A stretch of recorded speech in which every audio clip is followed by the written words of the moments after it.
wabarakatuh Tribuners. Selamat siang dan apa kabar dimanapun Tribuners berada. Kembali lagi nih pada kegiatan kita kali ini di Mojok Familial Tribun Jambi. Nah, kali ini kita sudah bersama bintang tamu kita.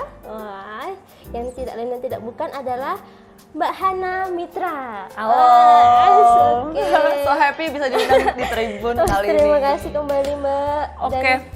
Mbak Hana Mitra ini tentunya juga pengen membagikan kisah inspiratifnya ya.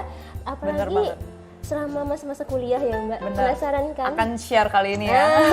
Penasaran kan Mbak Hana ini kuliah di mana nih? Oke, langsung aja kita tanya langsung dengan orangnya. Oke. Mbak Hana apa kabar?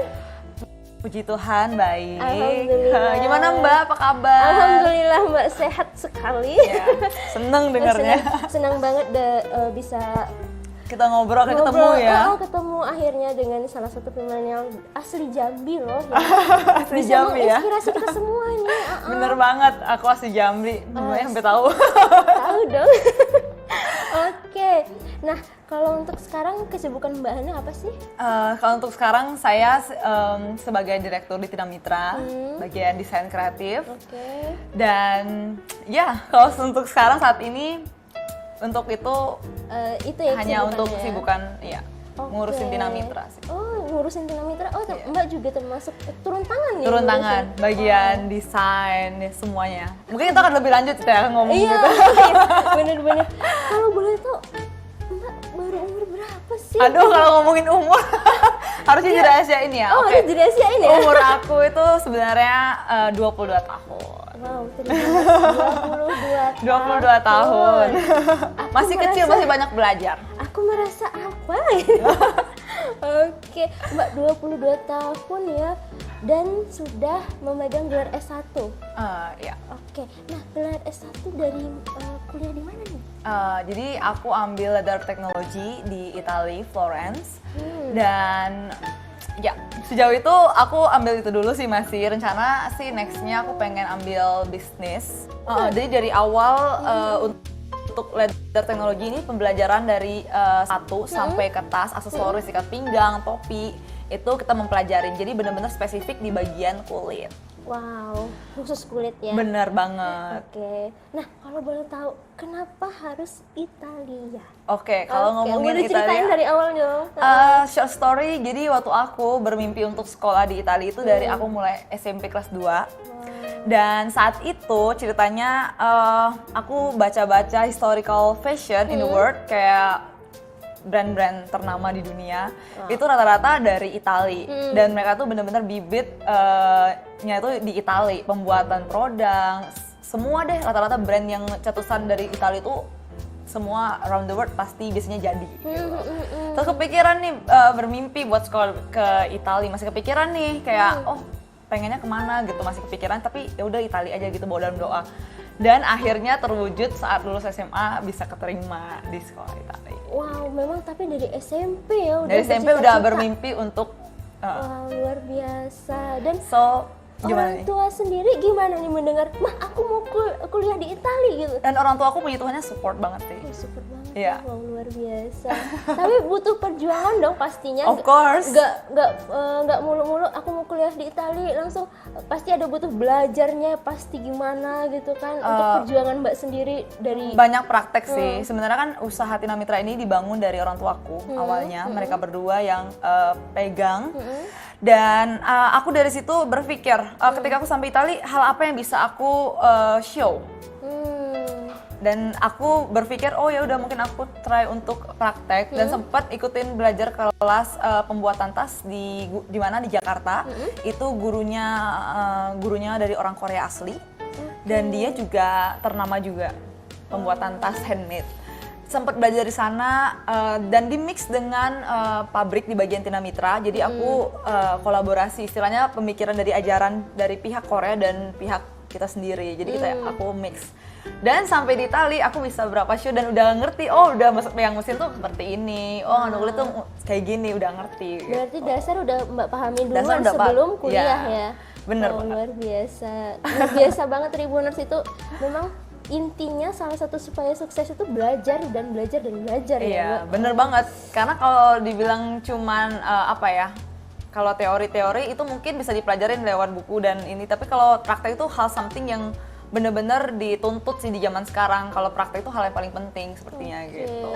Nah, kita udah tahu nih kenapa Mbak Hana milih Italia sebagai negara tempat dia kuliah. Nah, yang kita pengen tahu juga nih Mbak ya. Aduh, ini gimana nih? Mana sih? Pengalaman kuliah Mbak di sana gimana sih? Kita sebagai orang Indonesia tiba di negara asing dan itu butuh waktu yang lama ya. Berapa tahun Mbak kuliah di sana? 2 tahun setengah. 2 tahun setengah. Gimana selama kuliah di sana? Oke, first time saat sampai di Itali, aku tuh beneran sebenarnya udah semangat juangnya tinggi banget karena waktu SMP udah bermimpi banget. Sampai sempet juga saat itu banyak sih yang kayak nggak percaya aku bisa sampai di Italia gitu, sampai sekolah di sana. Banyak yang nggak percaya banyak yang juga. nggak percaya karena jujur to be honest, the time saat itu mungkin dari salah satu penilaian aku nggak masuk gitu. Tapi aku benar-benar berusaha dan berjuang banget, berdoa paling penting itu. Sampai saat tes itu aku benar-benar kayak belajar banget ya gimana bisa masuk di universitas terbaik di dunia, number 6. Itu nama universitasku itu Polimoda. Polimoda Iya, dan Itali. itu iya di 2 tahun setengah yang lalu dia 6 terbaik di dunia. Dan saat itu jujur kayak nggak percaya diri sih bisa keterima. The time saat itu masa sulitnya kayak bener-bener berusaha banget karena saat interview itu pertanyaannya banyak banget dan nggak sedikit ya untuk Pasti. masuk dalam ruang kuliah di mana bersaingnya di seluruh dunia. Wow, luar biasa. Dan dari situ saya berusaha terus sampai akhirnya di titik saya diterima sama profesornya. Waktu wawancara itu saya nangis, I was crying, bener-bener kayak sampai kaget, gemeter, shock kayak akhirnya gue udah diterima nih gitu lagi. Terus balik lagi, abis itu persiapan lagi untuk berangkat. Ini lebih panjang lagi story. Sebenarnya aku persingkat aja, di mana saat berangkat itu hari aku berangkat itu aku bener-bener aku nggak pakai agensi aku nggak pakai, aku bener-bener daftar sekolah nggak pakai agensi juga, jadi aku bener-bener sendiri. Jadi, sampai apply semua iya. itu sendiri, nggak pakai Sampai agensi. cari kosan pun. Iya, sendiri, bayangin. Wow. Aku itu the time so crazy karena saat itu Itali lagi acara fashion show, dia yang pegang itu Florence, dimana kota aku itu kota kecil. Tapi itu untuk fashion itu number 1, bahkan Gucci itu berasal dari Florence. So the time itu ada fashion show di Florence dan itu dari seluruh dunia datang ke Florence. Itu kehabisan hotel, kehabisan tempat tinggal dan semuanya full book. Aku bahkan sampai stres banget di situ nggak bisa nyari hotel. Terus di mana Mbak tinggal akhirnya? Karena sebelum itu aku udah persiapan hotel seminggu. Oke. Dan aku berusaha untuk nyari rumah yang maksudnya apartemen yang cocok untuk aku. Dan di Italia sih untuk sejauh itu aku tuh susah banget nyari yang pas gitu karena kan bangunan Italia itu bangunan yang lama banget betul, dan posisinya aku pengen di city dan kalau city tuh waduh bener-bener naik tangga sampai 4 nggak ada lift, jadi aku kayak nggak mau, aku mau cari yang ada lift gitu untuk nyamannya di aku juga gitu usahanya. Tapi di mana di titik pasrah sampai nggak dapet, akhirnya nggak dapet Mbak, bayangin aja. Terus sampai my mom itu di sana nangis. astaga, mamanya malah yang Mamiku nangis, nangis sampai dia bilang kita pulang aja. Papiku telepon, dia bilang udah pulang aja, nggak usah dilanjutin sekolahnya. Tapi dalam hatiku tidak, ini hanyalah masalah biasa dan aku akan berjuang untuk dapetin apartemenku di sana. Jadi aku semua cari tahu, semua telepon teman, dibantu sama beberapa PPI Indonesia juga, pada pelajar di sana juga. Dan thanks God akhirnya aku dapat apartemen di dalam 2 hari, dapat pas, nggak pindah-pindah sampai aku lulus di sana juga. Dan kebentuk karena corona COVID-19 harus aku sebenarnya nggak boleh pulang sih, tapi aku paksa pulang karena aku takut banget semua tutup dan bener prediksi aku ternyata semuanya tutup. Dan Italia kan number 1 waktu itu, awal-awal dan serem banget. Itu kasihan banget sih saat itu. Oh, tapi Mbak berhasil ya untuk melewati. Akhirnya berhasil, padahal semua udah nelfon suruh pulang, nggak setuju. Aku bawa berangkat itu 6 koper, kebayang 6 koper berdua mamiku saat itu. Dan kita tuh mamiku udah nangis suruh pulang, aku nggak mau, ini udah mimpi aku dan aku akan cari memperjuangkan sampai aku dapet gitu aja sih. Jadi udah sampai gitu. Iya udah sampai, Masa udah mau pulang? Karena biasanya orang tua mungkin kayak khawatir, oh Iya, anak gua bener-bener. mungkin di sana bahaya, nggak ada tempat tinggal, susah banget. Bener, Karena saat bener, itu bener. seluruh dunia turun di Florence untuk acara fashion show hari itu. Jadi dia ngelihatnya kayak aduh gimana. Karena kita udah pernah visit juga, tapi nggak separah crowded itu gitu loh. Oke, mungkin lagi sialnya aja kali ya. Iya, lagi kan? pas cobaan juga kali ya, ada cobaan. Dan terbentur juga karena COVID. Wah, itu perjuangan luar biasa gitu menurut saya, Mbak. Astaga. Tapi ya itu harus dilalui sih. Iya, benar, Supaya harus dilaluin. mendapatkan hal yang buah yang baik itu pasti melalui hal-hal yang pasti pelajaran ya. Setuju banget di sana, Mbak. Nah, untuk beradaptasi di sana itu kan 2,5 tahun tuh. Kita di sini biasanya suka makan sambal, cuaca di sini juga cuman hujan dan panas ya kan di Indonesia. Nah, gimana sih Mbak bisa beradaptasi selama di sana gitu? Kalau Kangen beradaptasi ya. ya?